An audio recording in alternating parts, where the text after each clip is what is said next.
Senator John McCain has said that the president is making America look weak. And I'm not sure what are the facts he's using or whether he has an understanding of the big picture. Now, um, as compared to George W. Bush and President Obama, they've had a similar Russian response. Russia went down into Georgia, and if I gather the sentiment, I think Bush was thinking of challenging him and so on. And I think Europe was saying, "Oh no, you're so far away, we're close by, up and down, and we get knocked and so on." Now it's President Obama's time, and McCain thinks that he should do the same thing. Now, when you look at this has nothing to do with us. It's just, as he says, our values and our concerns and stuff that ain't kind of real tangible. And we had a 9/11 attack, and it was blamed on Iraq and Afghanistan, and Bush went over there and showed up for about 10 years, and the country was on the verge of collapse. Now Obama came, and he's trying to write it up and bring it up and take it up to play with the stars. Republicans obstructed, and he couldn't get the amount of money needed to do the stimulus and so on. Now, if Mr. McCain was kind of conscious and aware, he realized that when it looks as if America and Russia were getting, with the rhetoric very, very serious, the stock market began to shift and turn upside down and so on. And we know that when he was trying to go into Syria, that Russia and them opposed, and China and so on. But I mean, thank God that McCain and his friends are not in power, because you just don't jump off and go in a fight just because you can, or just because you think you have stuff that kind of good.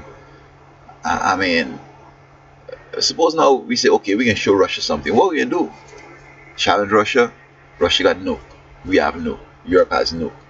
So what's going to be? It's going to be a stalemate. Just shoot on a ship, you shoot on your ship, you shoot on a plane, you shoot on a plane.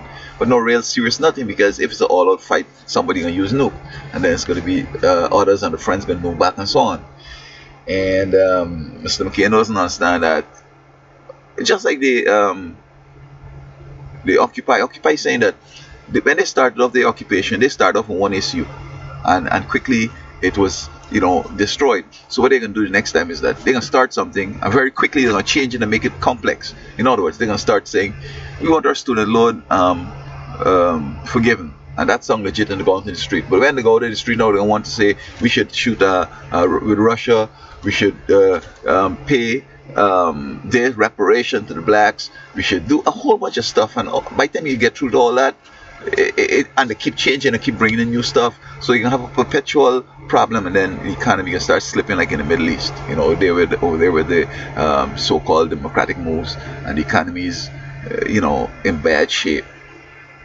So I think that the president is making the right move, because yeah, he's going into Ukraine and to Crimea or whatever, but what that has to do with our economy?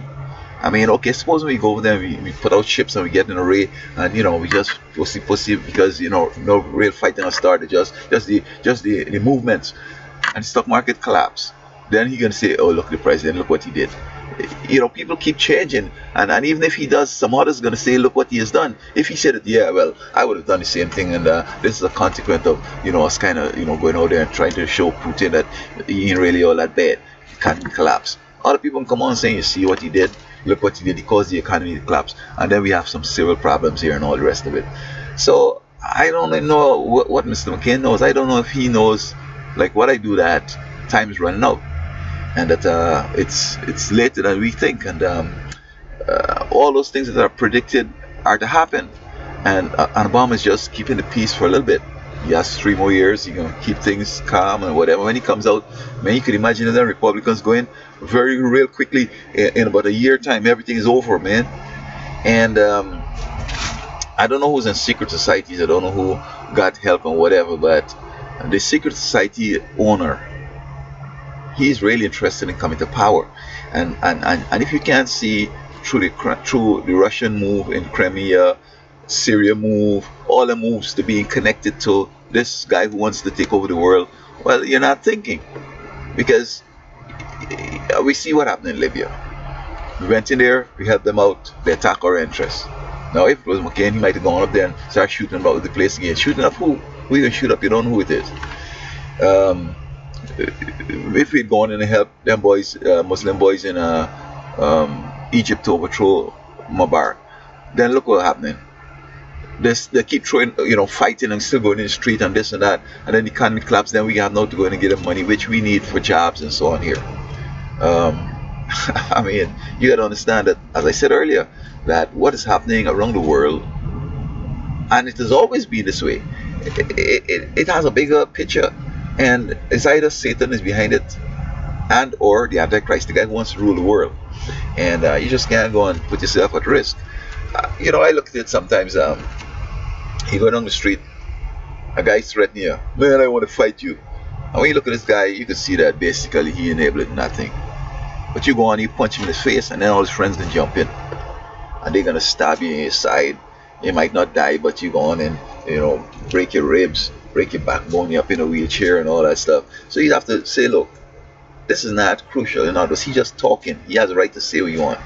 He could say I'm ugly, whatever, but that's not important. If he comes and he's trying to strike your kids or your wife or you yourself, you even try to have evasive. You try your best not to get in a fight, because it's still his friends are gonna come in and break your back or whatever, or you might kill him and you have to go to jail for 5 years. All right. On the other hand, there might be a guy who really gonna fight by himself, but still, is it necessary? Is it worth it? It's not a life and death stroke. I mean, he just said that you're ugly and he wants to fight. Then nobody can jump in it. But still, in every fight, you don't know what could happen. You might end up throwing him on his head, break his neck, you get a manslaughter charge. You end up breaking your back or breaking your neck, you're dead and gone. So I would leave my fight for when it's really necessary. When I'm back up against the wall and I'm gonna die anyway, and the only way I have a chance is if probably I fight, and as soon as I get the fella from pin him in the corner, then I can run up the road and leave the whole thing again. You see what I'm saying? So I think that Mr. McCain is a nice man. He's an American. He is serving in the war. He's really concerned about his country, but I'm not sure if he understands what's going on really. And the economy is it. We see the economy almost started going down. And this week here also we had the stock market seemed to perform bad, and they're trying to equate it to when last it performed like this. And if we want to see better days yet and a continued of progress and so forth, I mean, I don't know what to say. I mean, let Russia and the Crimea and them take on. The guy come here and he's telling, oh, we supporting freedom and democracy, and America should come in and do what? I mean, if you want the truth, I don't think that people should own democracy and capitalism, man. Leave it alone. It's God's thing. Let whoever take it and have consequences. Let God help them out, bro. Because, I mean, these people, you don't know, they might be setting you up. They're working with the enemy, and the enemy know that you want something that really gonna pull our buttons real good, other than having an attack on America. And I mean, I would say, look, man, you'll deal with that, bro. You know what I mean? And it doesn't necessarily mean you're weak, because Obama hasn't changed nothing. We still have nuke, we still have a powerful military, we still have a whole bunch of money, and we're still number one. So it doesn't matter. I mean, you could go there talking bad and cause a whole bunch of chagrin and economy collapse, or you go into something that can end up going on for the next 100 years. I mean, this is the kind of thing that's happening now. It's not going to be 6 weeks or no 1 day or no 3 weeks like the Gulf War One. It's going to be worry and stress and strain forever. And I'm seeing that polls are saying that a lot of Americans are against Russia and whatever. I'm not even sure if that sort of poll is correct. People could say the poll and the computer all kind of stuff just to set you up. I mean, Americans understand that our economy is paramount. Jobs here is paramount. And we just go to them Afghan and them Iraq thing. I doubt whether Americans would be up against Russia when they know that to do anything you have to go to war, and we don't want no more war right now. We want jobs and we want the economy to move forward.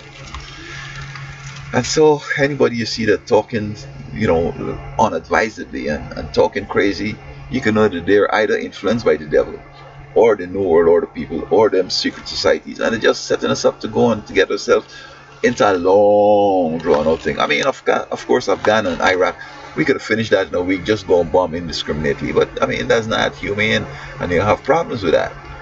But to go out and get the bad boys, that could be something else. And you might be surprised to know that them Russians might not want to fight. They might just surrender and say, man, we ain't got time to put in this stuff. But, they have nukes.